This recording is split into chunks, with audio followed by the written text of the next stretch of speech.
നമസ്കാരം, ഞാൻ ബൈജു നായർ. നമ്മുടെ ചാനലിലേക്ക് സ്വാഗതം. വലിയ ബഹളങ്ങളൊന്നും ഇല്ലാതെ വന്ന് ഇന്ത്യയിലെ ഇലക്ട്രിക് ബൈക്ക് വിപണി പിടിച്ചെടുത്ത ഒരു കമ്പനിയാണ് അൾട്രാ വയലറ്റ്. നമുക്ക് അൾട്രാ വയലറ്റ് എന്ന് പറഞ്ഞാൽ നമ്മുടെ ദുൽഖർ സൽമാൻ ആണ് പെട്ടെന്ന് ഓർമ്മ വരിക. കാരണം ദുൽഖർ സൽമാൻ ഇൻവെസ്റ്റ്മെൻ്റ് ഉള്ള ഒരു കമ്പനിയാണ്. പരസ്യങ്ങളൊക്കെ പ്രത്യക്ഷപ്പെടുന്ന ദുൽഖറാണ്. അങ്ങനെ നമ്മുടെ മനസ്സിനോട് ചേർന്ന് നിൽക്കുന്ന ഒരു കമ്പനി കൂടിയാണ് അൾട്രാ വയലറ്റ്. ഇപ്പോൾ ഇന്ത്യയിൽ ഞാൻ എപ്പോഴും ചിന്തിക്കുന്ന ഒരു കാര്യമാണ്, ഇന്ത്യയിൽ ഈ ബൈക്കുകൾ, ഇലക്ട്രിക് ബൈക്കുകൾ എന്ന് പറയുന്നത് എത്രത്തോളം ജനങ്ങൾ സ്വീകരിച്ചു എന്ന് ഉള്ള ഒരു ആശങ്ക ഉണർത്തുന്ന കാര്യമാണ്. കാരണം ഇലക്ട്രിക് ബൈക്ക് എന്ന് പറയുമ്പോൾ ശബ്ദരഹിതമായ ബൈക്കാണ്. എപ്പോഴും ബൈക്കുകളുടെ കാര്യത്തിൽ നമുക്ക് ഏറ്റവും താല്പര്യം ഇതിൻ്റെ എക്സോസ്റ്റ് നോട്ടാണ്. പക്ഷേ ഇതിൻ്റെ കാര്യത്തിൽ എക്സോസ്റ്റ് നോട്ടില്ല. ഇലക്ട്രിക് സ്കൂട്ടറുകളുടെ കാര്യത്തിൽ ആ പ്രശ്നമില്ല. സ്കൂട്ടറുകളെന്ന് പറയുന്നത് എപ്പോഴും നമ്മളൊരു ഉപയോഗത്തിൻ്റെ ആംഗിളിൽ ചിന്തിച്ചാൽ മതി. അത് എല്ലാവർക്കും കൂടുതൽ എക്കണോമിക്കലായിട്ട് ഓടിച്ചുകൊണ്ട് നടക്കാൻ പറ്റുന്ന ഒരു വാഹനം എന്ന് മാത്രമേ ചിന്തിക്കുന്നുള്ളെങ്കിൽ ബൈക്കിൻ്റെ കാര്യത്തിൽ ഈ എക്സോസ്റ്റ് നോട്ട് വലിയ പ്രശ്നമാണ്. അതുകൊണ്ട് തന്നെ ആദ്യകാലത്ത് തീർച്ചയായിട്ടും ഇലക്ട്രിക് ബൈക്കുകൾ വാങ്ങിക്കാൻ ജനം കുറേ ഒന്ന് മടിക്കുകയുണ്ടായി. അതിനുശേഷം പക്ഷേ അൾട്രാ വയലറ്റിനെ പറ്റി കേൾക്കുകയും ഇത് ഓടിക്കുകയും ഇതിൻ്റെ ഗുണങ്ങളൊക്കെ മനസ്സിലാക്കുകയും ചെയ്തപ്പോൾ ഇലക്ട്രിക് ബൈക്കുകളിലേക്കും ആളുകൾ എത്തി തുടങ്ങിയിട്ടുണ്ട്. നമ്മളിപ്പോൾ ധാരാളം അൾട്രാ വയലറ്റുകൾ നമുക്ക് കാണാൻ സാധിക്കുന്നുമുണ്ട്. എന്തായാലും ലോകവ്യാപകമായിട്ട് ശ്രദ്ധിക്കപ്പെട്ട ബൈക്കുകളാണ് അൾട്രാ വയലറ്റിൻ്റേത്. ഇപ്പോൾ അടുത്ത കാലത്ത് ഫ്രാൻസിൽ ഉൾപ്പെടെ ഈ വാഹനം എക്സ്പോർട്ട് ചെയ്യും, അവിടെയൊക്കെ അത്യാവശ്യം ഹിറ്റാവുകയും ചെയ്തു. അൾട്രാ വയലറ്റിൻ്റെ ഏറ്റവും പ്രധാനപ്പെട്ട മോഡലായ F77 നമ്മൾ ടെസ്റ്റ് റൈഡ് ചെയ്തിരുന്നു. ഇപ്പോൾ വന്നിരിക്കുന്ന ഏറ്റവും പുതിയ X47 ആണ്. X47 പ്രത്യേകത എന്താണെന്ന് ചോദിക്കുകയാണെങ്കിൽ ഇത് ഒരു അഡ്വഞ്ചർ ബൈക്കിൻ്റെയും സ്ട്രീറ്റ് ബൈക്കിൻ്റെയും ഇടയിൽ നിൽക്കുന്ന ഒരു ക്രോസ് ഓവർ ബൈക്കാണെന്നുള്ള കാര്യമാണ്. രണ്ട് കാര്യത്തിന് ഉപയോഗിക്കാം, പക്ഷേ രണ്ടിൻ്റെയും എക്സ്ട്രീം അല്ല. അതാണ് ഈ ഒരു വാഹനത്തിൻ്റെ പ്രത്യേകത. പിന്നെ അൾട്രാ വയലറ്റിൻ്റെ മറ്റേതൊരു വാഹനവും പോലെ തന്നെ നല്ല റേഞ്ചുണ്ട്. ഈ ഒരു ടോപ്പ് എൻഡ് മോഡലിൽ 323 കിലോമീറ്ററാണ് കമ്പനി റേഞ്ച് പറയുന്നത്. 8 സെക്കൻഡ് കൊണ്ട് 100 കിലോമീറ്റർ വേഗത എടുക്കും. ഇതിലൊക്കെ ഉപരി ഒരു ഇലക്ട്രിക് വാഹനം കൊണ്ടു നടക്കുമ്പോൾ ഏറ്റവും വലിയ പ്രശ്നം എന്ന് പറയുന്നത് ചാർജർ കൊണ്ടു നടക്കാൻ ഒരു വലിയ പ്രധാനപ്പെട്ട പ്രശ്നമുണ്ട്. ഇത് വളരെ വളരെ ബുദ്ധിപരമായിട്ട് ഇവർ ചെയ്ത കാര്യം എന്ന് വെച്ചാൽ ചാർജർ കൂടി ഇതിൻ്റെ അകത്ത് ഇൻബിൽറ്റ് ചെയ്തിരിക്കുകയാണ്. അതായത് നിങ്ങൾക്ക് ഒരു കേബിൾ കൊണ്ടു നടന്നാൽ മതി. ആ കേബിൾ ഇവിടെ കണക്ട് ചെയ്യുക, നേരെ 3 പിന്നിലേക്ക് കണക്ട് ചെയ്യുക. വളരെ എളുപ്പത്തിൽ വാഹനം ചാർജ് ആകും. പക്ഷേ ഫാസ്റ്റ് ചാർജിങ്ങിൻ്റെ ഓപ്ഷൻസ് വേറെയുമുണ്ട്. അപ്പോൾ ചാർജർ കൊണ്ടു നടക്കാതെ കുഞ്ഞ് കേബിൾ പോക്കറ്റിൽ നടന്നു കഴിഞ്ഞാൽ ഈ വാഹനം ചാർജ് ചെയ്യുക എന്നുള്ളതാണ് ഏറ്റവും പ്രധാനപ്പെട്ട പ്രത്യേകത.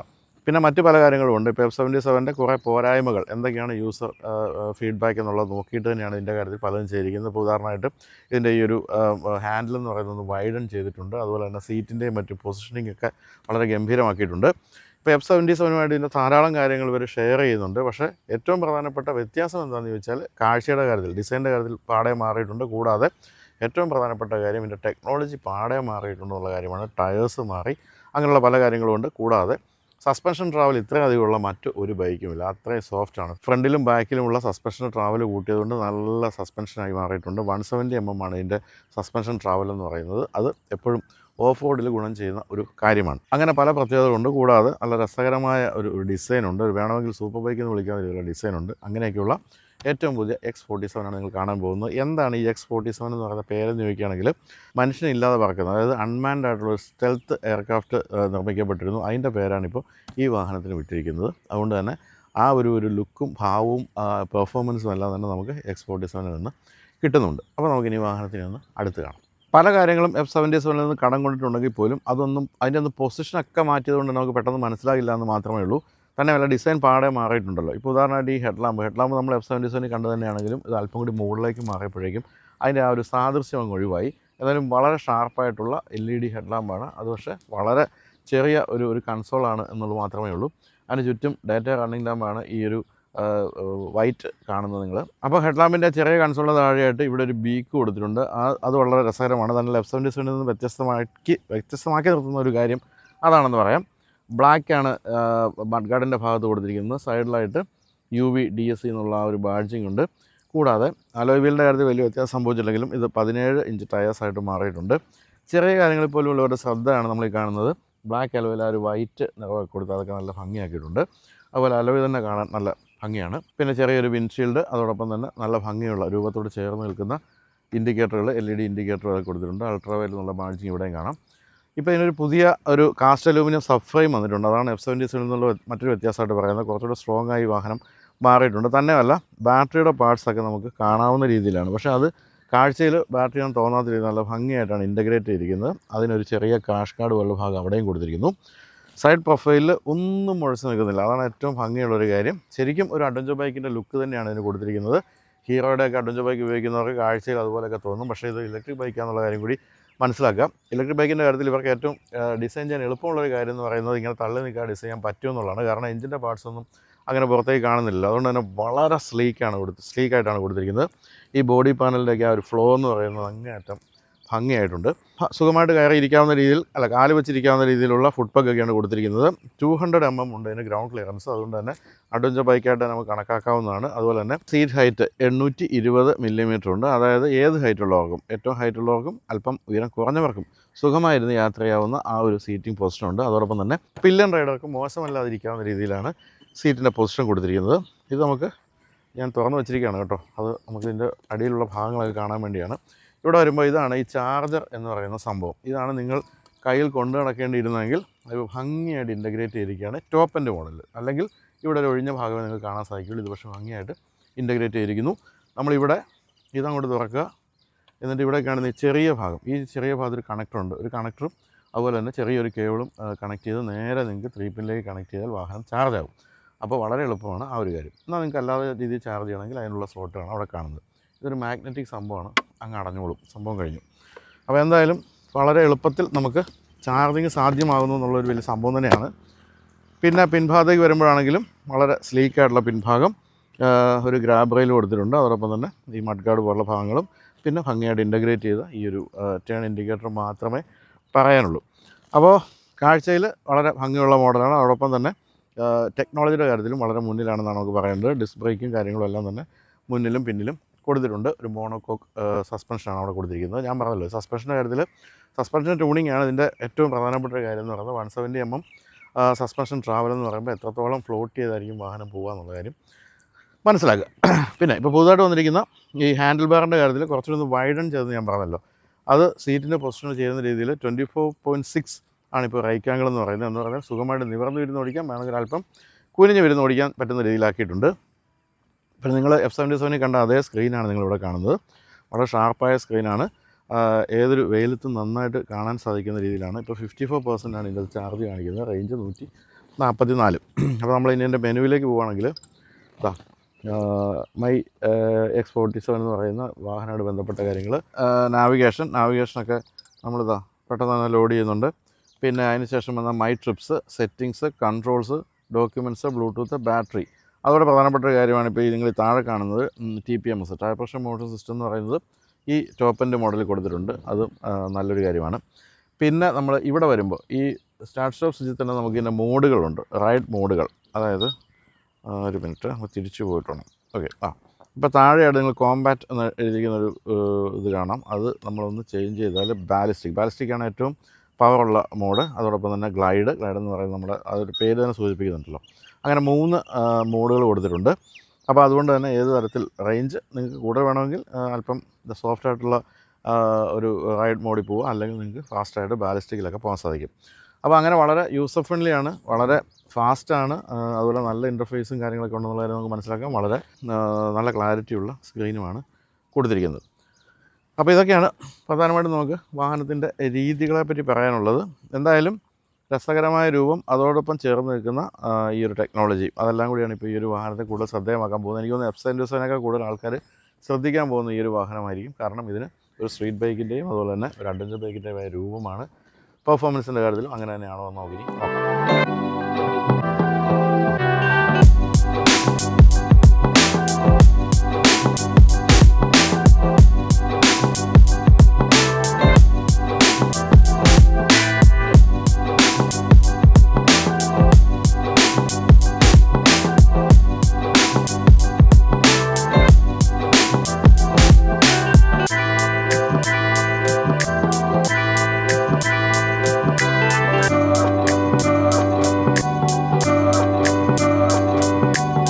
അൾട്രാ വയലറ്റിൻ്റെ വാഹനങ്ങളുടെ കാര്യത്തിൽ ഒരു കുറവ് അല്ലെങ്കിൽ ഒരു പ്രശ്നമായിട്ട് പറയാവുന്ന വില മാത്രമാണ്. പക്ഷേ അൾട്രാ വയലറ്റ് അവരുടെ മോഡലുകളെ പ്ലേസ് ചെയ്തിരിക്കുന്നത് ഒരല്പം ഹയർ ഒരു സൈഡിലാണ്.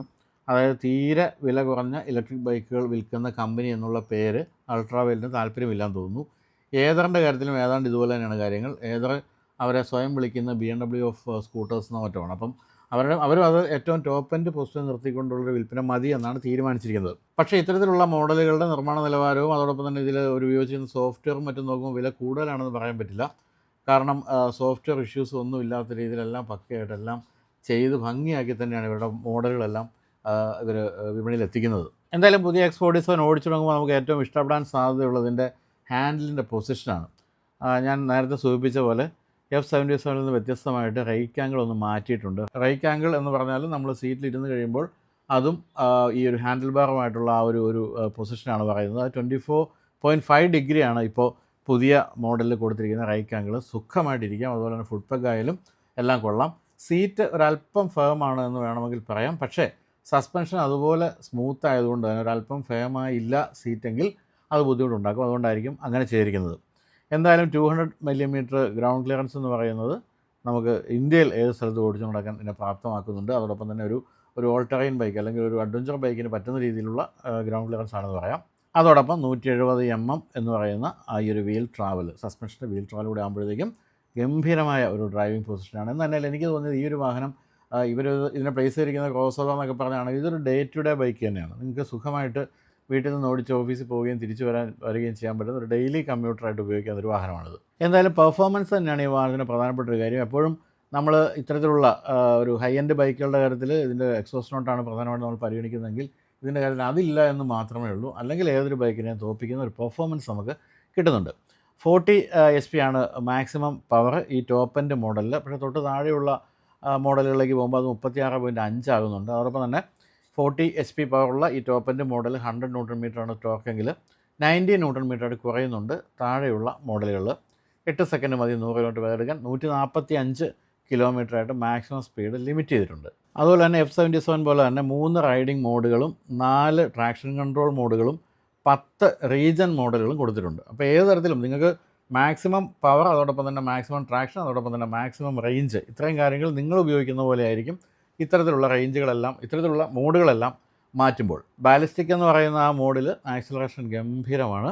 ഏതാണ്ട് എനിക്ക് തോന്നുന്നു 250cc ബൈക്കുകളോടൊപ്പം നിൽക്കുന്ന രീതിയിലുള്ള ആക്സിലറേഷൻ ആ ഒരു സമയത്ത് നമുക്ക് കിട്ടുന്നുണ്ട്. പക്ഷേ അപ്പോൾ റേഞ്ച് കുറയാനുള്ള സാധ്യതയുണ്ട്. ബാറ്ററി സൈസൊക്കെ സെയിം ആണ് F77 നമ്മൾ കമ്പയർ ചെയ്യുമ്പോൾ.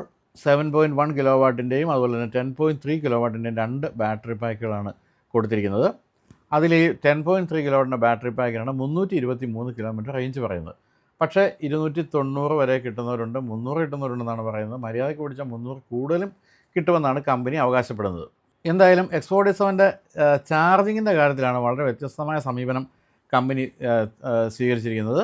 നമ്മൾ നേരത്തെ കണ്ട പോലെ സീറ്റിൻ്റെ അടിയിലായിട്ട് ലോകത്തിലെ തന്നെ worlds most power dense air cooled on board charger എന്ന് കമ്പനി വിളിക്കുന്ന ആ ഒരു ഓൺ ബോർഡ് ചാർജർ ഇരിക്കുന്നത് അത് 1.6 കിലോവാട്ടിൻ്റെ ആ ഒരു സ്പീഡിൽ വാഹനം ചാർജ് ചെയ്യാൻ സഹായിക്കുന്നുണ്ട്. മറ്റൊരു പ്രധാനപ്പെട്ട കാര്യം റഡാർ ബേസ്ഡ് ആയിട്ടുള്ള റൈഡർ അലേർട്ടുകൾ ഇതിലുണ്ട് എന്നുള്ള കാര്യമാണ്. പ്രധാനപ്പെട്ട ഒരു റഡാർ മൊഡ്യൂൾ ഇരിക്കുന്ന പിൻഭാഗത്താണ്. അത് പിൻഭാഗത്തുള്ള റോഡിൻ്റെ 200 മീറ്റർ എപ്പോഴും കോൺസ്റ്റൻ്റ് ആയിട്ട് ഇങ്ങനെ ശ്രദ്ധിച്ചുകൊണ്ടേയിരിക്കും. ബ്ലൈൻഡ് സ്പോട്ടുകൾ, അതുപോലെ തന്നെ പെട്ടെന്ന് കടന്നു പോകുന്ന മറ്റ് വാഹനങ്ങൾ, അതുപോലെ തന്നെ ഒരു കൊളീഷൻ ഉണ്ടാകാനുള്ള സാധ്യത എല്ലാം നമ്മൾ അലേർട്ട് ചെയ്തുകൊണ്ടിരിക്കും. അത് ഏതായാലും ഒരു ഇത്രയും പെട്ടെന്ന് സ്പീഡ് എടുക്കുന്ന ഒരു ബൈക്കിനെ സംബന്ധിച്ച് വളരെ പ്രധാനപ്പെട്ട ഒരു കാര്യമാണ്. അത് മിറേഴ്സിൽ ആണ് അതിൻ്റെ ഒരു ഇൻഡിക്കേഷനൊക്കെ നമുക്ക് കിട്ടുക. കൂടാതെ TFT ഡിസ്പ്ലേയിലും അതിൻ്റെ അലേർട്ട് വരും. എന്നാൽ കാറുകളിന് സമാനമായ അഡാസ് ഫീച്ചേഴ്സ് ഒന്നും പോലെ അത് സ്വയം ബ്രേക്ക് ചെയ്യുകയോ അങ്ങനെയൊന്നും ചെയ്യില്ല. നമ്മളെ ഇത് അലേർട്ട് ചെയ്യുമെന്ന് മാത്രമേ ഉള്ളൂ. അതും ഒരു തരത്തിൽ നല്ലത് തന്നെ. അതുപോലെ ടോപ്പ് എൻഡ് മോഡലിലേക്ക് പോകുമ്പോൾ ഡ്യുവൽ ഡാഷ് ക്യാമും കൊടുത്തിട്ടുണ്ട്. ആ മോഡലിന് വീണ്ടും വില കൂടുതലാണ്. അതിൻ്റെ തൊട്ടുള്ള മോഡലാണ് നമ്മളിപ്പോൾ കണ്ടുകൊണ്ടിരിക്കുന്നത്. ഡ്യുവൽ ഡാഷ് ക്യാം എന്ന് പറഞ്ഞാൽ അതിൽ എക്സ്ട്രാ ഒരു സ്ക്രീനും കൂടി വരും ഈ ഒരു TFT സ്ക്രീനിൻ്റെ സൈഡിൽ. അതിൽ നമുക്ക് മുന്നിലെയും പിന്നിലെയും വിഷ്വലുകൾ കണ്ടുകൊണ്ടിരിക്കാം. എന്തായാലും ഈ ഒരു ഇൻബിൽറ്റ് ചാർജർ കൂടാതെ നിങ്ങൾക്ക് വെളിയിൽ ചാർജ് ചെയ്യണമെന്നുണ്ടെങ്കിൽ തീർച്ചയായിട്ടും ഒരു 1.6 കിലോവാട്ടിൻ്റെ ബൂസ്റ്റ് ചാർജർ നിങ്ങൾക്ക് ഉപയോഗിക്കാവുന്നതാണ്. അതോടൊപ്പം തന്നെ നിങ്ങൾക്ക് വേണമെങ്കിൽ ഫാസ്റ്റ് ചാർജർ കൂടെ കൊണ്ടു നടക്കാം. സാധാരണ മറ്റ് സ്കൂട്ടറുകളൊക്കെ കാണുന്ന പോലെ തന്നെ അത് നമുക്ക് 6 കിലോവാട്ടിൻ്റെ സൂപ്പർനോവ എന്ന് പറയുന്ന ഇവരുടെ ഡീലർഷിപ്പിലുള്ള ചാർജേഴ്സിൽ ചാർജ് ചെയ്യാം. 12 കിലോവാട്ടിന് സൂപ്പർനോവ പ്ലസ് ചാർജിങ് സ്റ്റേഷനുകളുണ്ട്. പക്ഷേ അതിപ്പോൾ കൊച്ചിയിലെ ഷോറൂമിലായിട്ടില്ല. അത് ഉടനെ വരുമെന്നാണ് പ്രതീക്ഷിക്കുന്നത്. എന്തായാലും പലതരത്തിലുള്ള വാറൻറ്റികൾ ഇവർ ബാറ്ററി കൊടുക്കുന്നുണ്ട്. അതിൽ 8 ലക്ഷം കിലോമീറ്റർ ഓടുന്ന വരെയുള്ള വാറൻറ്റി പോലുമുണ്ട്. അതിന് 40,000 രൂപ എന്തോ അഡീഷണൽ കൊടുത്താൽ ആ ഒരു വാറൻറ്റി എത്താം.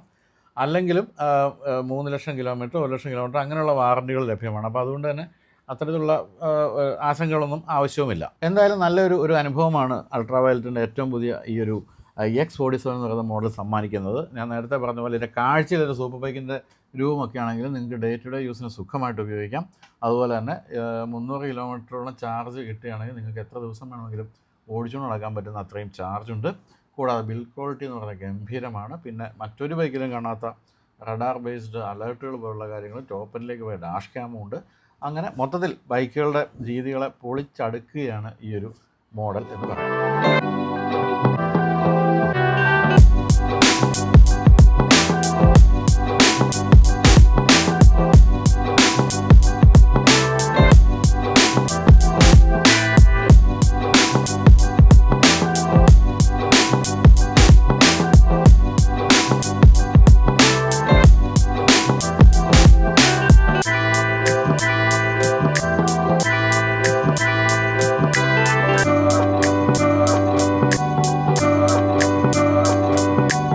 അപ്പോൾ 4 വേരിയൻസാണ് X47 ഉള്ളത്. വില ആരംഭിക്കുന്നത് 2.5 ലക്ഷം രൂപയിലാണ്. 4 ലക്ഷം രൂപയിലാണ് വില അവസാനിക്കുന്നത്. ഈ ടോപ്പനിലേക്ക് പോകുമ്പോൾ ഒരു ഗുണം എന്താ വെച്ചാൽ, ഞാൻ ഈ പറഞ്ഞ പോലെ ഇൻബിൽറ്റ് ആയിട്ടുള്ള ചാർജർ കിട്ടുന്നുണ്ട്. കൂടാതെ ഇവരുടെ സൂപ്പർനോവ എന്ന് പറഞ്ഞ ചാർജിങ് സ്റ്റേഷൻസ് ഉണ്ട് അൾട്രാ വൈലറ്റിൻ്റെ. അവിടെ നിങ്ങൾക്ക് ആക്സസ് കിട്ടും, അവിടെ ചാർജ് ചെയ്യാം. കൂടാതെ സാധാരണ ചാർജും എല്ലാം ഉപയോഗിക്കാൻ സാധിക്കും. അപ്പോൾ ധാരാളം കൂടുതലായിട്ടുള്ള കാര്യങ്ങൾ അതിലുണ്ടെന്നുള്ളതാണ് പ്രത്യേകത. മറ്റൊരു കാര്യമുള്ളത്, നമുക്ക് ആക്സറി ആയിട്ട് വേണമെങ്കിൽ ഇതിൻ്റെ ഡാഷ് ക്യാം വാങ്ങിച്ച് ഫിറ്റ് ചെയ്യാം.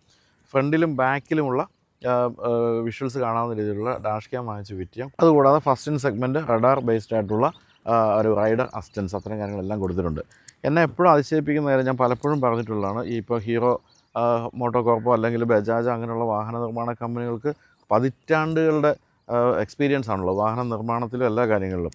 ഇവർക്കൊന്നും ഇതൊന്നുമില്ല. ഇതൊക്കെ ചിലപ്പോൾ സ്റ്റാർട്ടപ്പ് കമ്പനിയായിട്ട് തുടങ്ങുകയും അവരെയൊക്കെ തോൽപ്പിക്കുന്ന രീതിയിലുള്ള ഫീച്ചേഴ്സും അതുപോലെ തന്നെ നിർമ്മാണ നിലവാരമൊക്കെ ആയിട്ട് വരികയും ചെയ്യുന്നത് അത്ഭുതപ്പെടുന്ന കാര്യമാണ്. അപ്പം അത്രയും വലിയ പാരമ്പര്യമൊന്നും വേണ്ട, നല്ല വാഹനങ്ങൾ നിർമ്മിക്കാനുള്ളതിന് ഉദാഹരണമായിട്ട് നമുക്ക് ചൂണ്ടിക്കാണുന്ന 2 കമ്പനികൾ ഇപ്പോൾ പെട്ടെന്ന് മുന്നിലുണ്ട്. അല്ല, 3 കമ്പനി. ഒന്ന് ഏതർ, പിന്നെ അൾട്രാ വയലറ്റ്, കൂടാതെ നമ്മുടെ സ്വന്തം റിബാർ. ഈ 3 വാഹനങ്ങളും, ഈ 3 കമ്പനികളുടെയും വാഹനങ്ങൾ ഇപ്പോൾ ഇന്ത്യ കീഴടക്കിക്കൊണ്ടിരിക്കുന്നു. ഇവർക്കൊന്നും യാതൊരു തരത്തിലുള്ള മുൻ പരിചയമില്ല വാഹനം നിർമ്മിച്ചിട്ട്. എന്നിട്ട് പോലും മനോഹരമായ വാഹനങ്ങൾ നിർമ്മിക്കുന്നു. അതോടൊപ്പം തന്നെ എല്ലാവരും ഞെട്ടിക്കുന്ന റേഞ്ച് തരുന്നു, ഞെട്ടിക്കുന്ന ഫീച്ചേഴ്സും അതോടൊപ്പം തന്നെ കണക്ടിവിറ്റിയും.